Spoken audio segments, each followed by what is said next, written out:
Hello everyone, कैसे हो आप सब। मैं करता हूँ ठीक ठाक हुए, बड़े चेंज नहीं होंगे। तो आज की इस वीडियो में एक्सप्लेन करने वाला हूँ रॉकी और रानी की प्रेम कहानी मूवी को। सो ये बढ़ते हैं अपनी मूवी की ओर। बेसिकली मूवी 28 जुलाई को रिलीज हो चुकी है। आप जाके इसको थिएटर्स में एंजॉय कर सकते हो। सो भाई मूवी की कहानी की शुरुआत होती है जब भी हमें रणवीर सिंह की फैमिली से इंट्रोड्यूस कराया जाता है उसके दादा के पापा से, यानी कि उसके ग्रैंडफादर से। जहाँ पे उनका एक दुकान होती है जो कि स्वीट्स की दुकान होती है। अब वो दुकान पीढ़ी दर पीढ़ी चलती आ रही होती है और उसका जो दादा होता है, जो कि धर्मेंद्र उसका करेक्टर प्ले कर रहे हैं, जिनका नाम कमल होता है, उसका दादा जो होता है भाई एक स्टेयर से गिर जाता है और गिरने के बाद वो अपनी मेमोरी भूल जाता है। उसको याद तक नहीं आता उसका बेटा कौन है, उसका ग्रैंड बेटा कौन है, उसकी वाइफ कौन है। और इसी का फ़ायदा उठाकर उसका बेटा उसके बिज़नेस को संभालने लगता है और उनका बिज़नेस काफ़ी फैल जाता है, काफ़ी बड़ा हो जाता है। जो कि उनका बेसिकली स्वीट्स का बिज़नेस होता है, मिठाइयों का बिज़नेस होता है, धनलक्ष्मी स्वीट्स के नाम से। अब ये काफ़ी पॉपुलर होता है इंडिया में।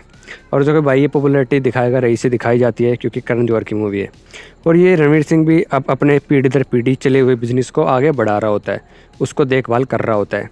अब उसके ग्रैंडपा को यानी कि धर्मेंद्र को एक दिन कुछ तकलीफ़ होती है, उसको थोड़ा दौरा पड़ते हैं, वो पता नहीं लगा पाता कि कौन है कौन नहीं।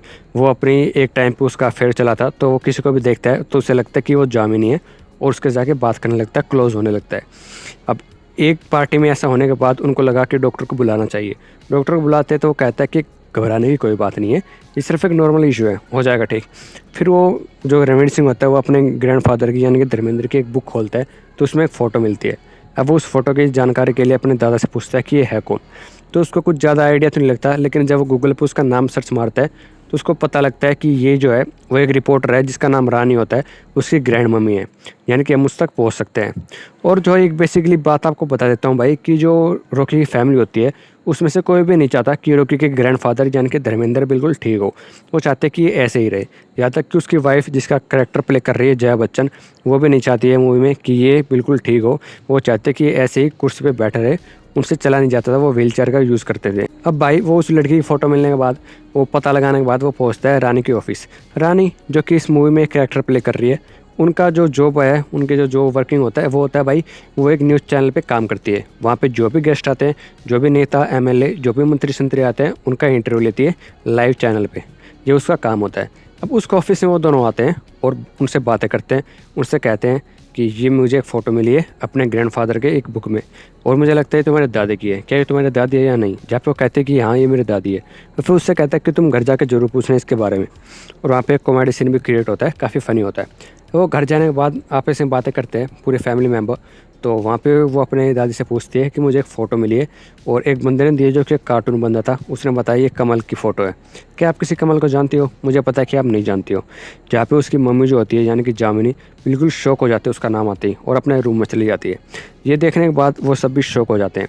फिर रानी जाती है उसके कमरे में अपनी ग्रैंड मम्मी के, उसे पूछती है कि आखिर ये है कौन, क्या माजरा है। जहाँ पे उसे पूरी स्टोरी बताई जाती है कि एक टाइम पे जब वो घूमने के लिए एक हफ़्ते के लिए बाहर गई थी, तो उस एक हफ़्ते में वो एक आदमी से मिली थी और उस आदमी से उससे दोस्ती हुई और दोस्ती कब प्यार में बदल गई उनको पता तक नहीं चला।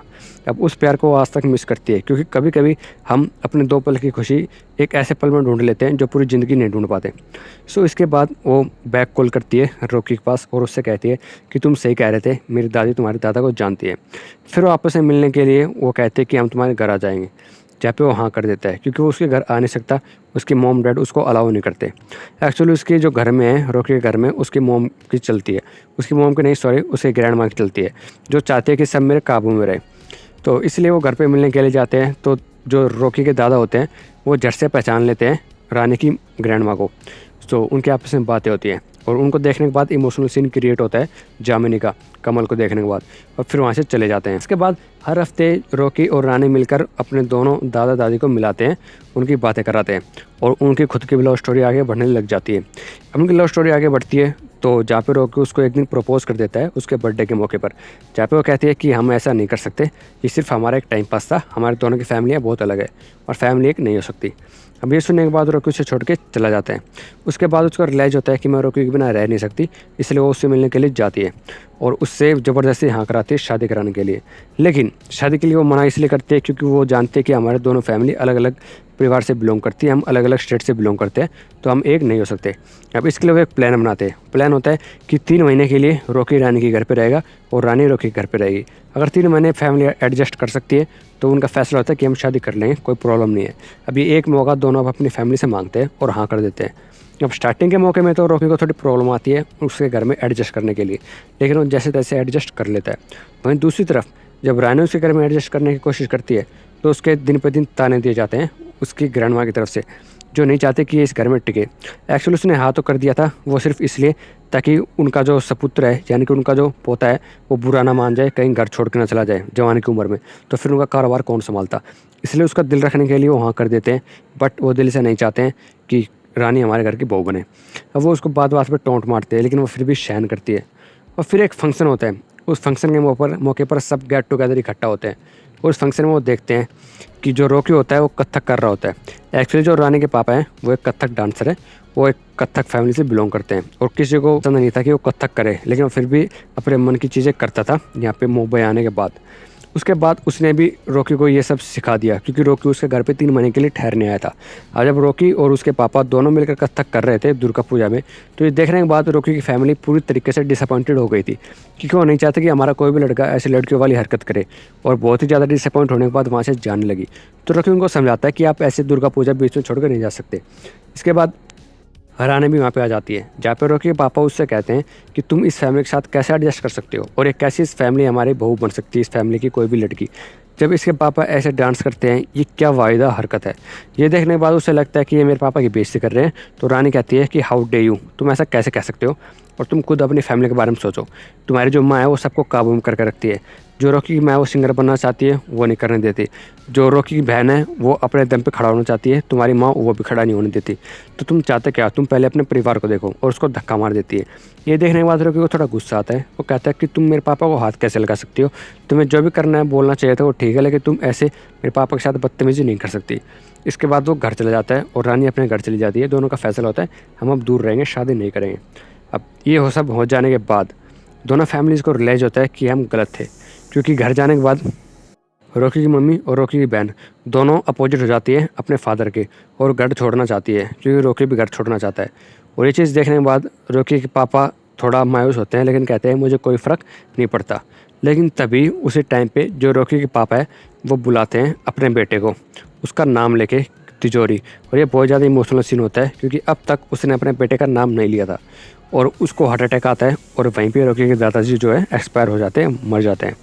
अब उनके मरने के बाद रॉकी के पापा को एहसास होता है कि वो एक अच्छा माँ का बेटा बनने के चक्कर में अच्छा पति, अच्छा बाप और अच्छा बेटा बनना तो भूल चुका है बिल्कुल भी। उसने कभी ज़िंदगी में अपने पापा से खुल के बात नहीं करी, हंस के बात नहीं करी, उनकी कोई भी विश पूरी नहीं की। तो उसको ये बहुत ज़्यादा रिग्रेट होता है। फिर वो अपनी फैमिली से माफ़ी मांगता है कि मैं सब कुछ करने के लिए तैयार हूँ। इसके बाद रॉकी के पापा और रॉकी की माँ दोनों मिलकर जाते हैं रानी के घर पे, और उसके रानी के पापा से उसकी बेटी का यानी कि रानी का हाथ मांगते हैं रॉकी के लिए, और अपनी हर गलती के लिए माफ़ी मांगते हैं। अब इसके बाद वो भी हाँ कर देते हैं, और बाहर रॉकी खड़ा होता है जो कि रानी का वेट कर रहा होता है, और दोनों आपस में मिल जाते हैं, फैमिली आपस में मिल जाती है, उनकी शादी हो जाती है। तो ये होता है हमारे मूवी का क्लाइमैक्स सीन, और यहाँ पे हमारी मूवी खत्म हो जाती है।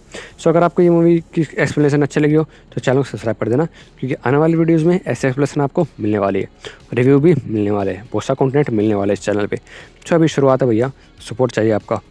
चैनल को सब्सक्राइब करो और वीडियो को लाइक करो। मिलता हूँ अगली वीडियो में, तब तक के लिए जय श्री राम।